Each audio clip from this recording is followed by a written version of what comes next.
ఉమ్మడి మహబూబ్ నగర్ జిల్లాలోని 14 నియోజకవర్గాల్లో 13 నియోజకవర్గాల ఎమ్మెల్యేలు కాంగ్రెస్ మద్దతుదారులే.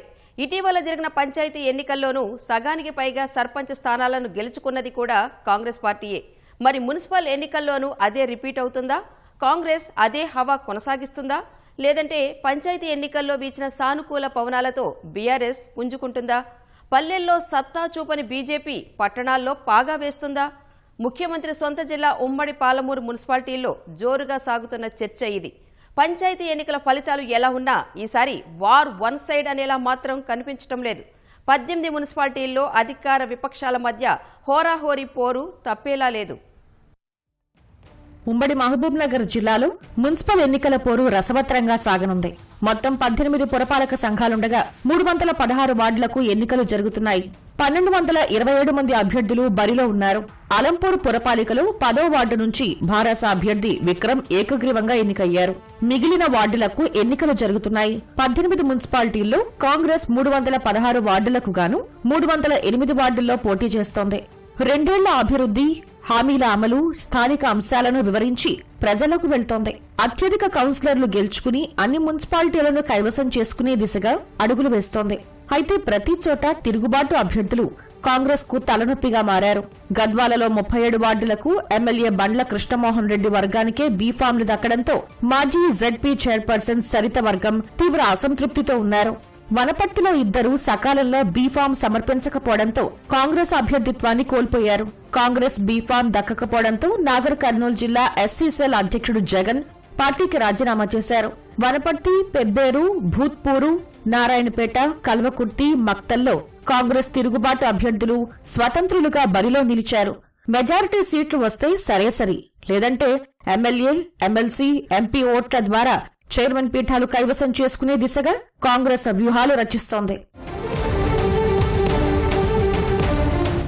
ఉమ్మడి జిల్లాలో 316 వార్డులకు గాను బీఆర్ఎస్ 311 వార్డుల్లో పోటీ చేస్తోంది.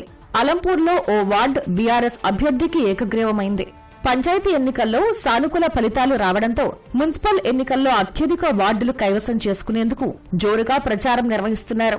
బీఆర్ఎస్ హయాంలో జరిగిన అభివృద్ధిని, 2 ఏళ్ల కాంగ్రెస్ ప్రభుత్వ వైఫల్యాలను ప్రచారాస్త్రాలుగా సంధిస్తున్నారు. అత్యధిక వార్డులు సొంతం చేసుకోవాలి, దక్కలేదంటే విపక్ష కౌన్సిలర్లు స్వతంత్రులతో కలిసి చైర్మన్ పీఠాన్ని దక్కించుకోవాలని పార్టీ నేతలు వ్యూహాలు రచిస్తున్నారు. తిరుగుబాటు అభ్యర్థులు పార్టీకి ఇబ్బందిగా మారనున్నారు. అలంపూర్లో బీఆర్ఎస్ బీఫామ్ దక్కకపోవడంతో వడ్డేపల్లిలో 9 మంది ఆల్ ఇండియా ఫార్వర్డ్ బ్లాక్ పై బరిలో నిలిచారు. పంచాయతీల్లో ప్రభావం చూపలేకపోయినా పట్టణాల్లో పట్టున్న పార్టీ బీజేపీ. 316 వార్డులకు గాను 288 వార్డుల్లో పోటీ పడుతున్న ఆ పార్టీ ఎన్నికల్లో ప్రభావం చూపే అవకాశం ఉంది. నారాయణపేట, మక్తల్, ఆత్మకూరు, అమరచింత, గద్వాల, వనపర్తి సహా పలు మున్సిపాలిటీల్లో బీజేపీ అభ్యర్థులు గట్టిగానే పోటీ ఇస్తున్నారు.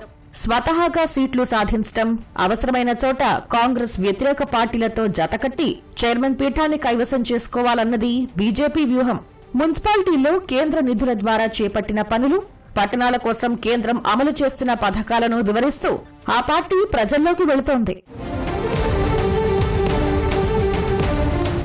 మున్సిపాలిటీ ఎన్నికల్లో స్థానిక సమస్యలు ఈసారి ఓటర్లను ప్రభావితం చేయనున్నాయి.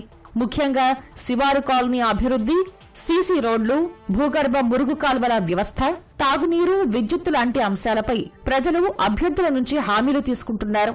అవి తీర్చే వారికే ఓటు వేస్తామంటున్నారు. ఇవి కాకుండా స్థానిక రాజకీయ పరిణామాలు, అభ్యర్థులపై వ్యతిరేకత, అంగా అర్ధబలాలు, సామాజిక సమీకరణాలు, తిరుగుబాటు అభ్యర్థులు, అసంతృప్తులు పార్టీల గెలుపోటములు నిర్ణయించనున్నాయి. మొత్తంగా ఉమ్మడి పాలమూరు జిల్లాలో ఫలితాలు ఈసారి పోటాపోటీగా రానున్నాయి. చైర్మన్ పీఠాలు దక్కించుకోవడం అధికార విపక్ష పార్టీలకు అంత సులువైన విషయం కాదు. కొన్ని చోట్ల స్వతంత్రులు, ఇతర పార్టీల అభ్యర్థులు కూడా కీలకంగా మారే అవకాశం ఉంది.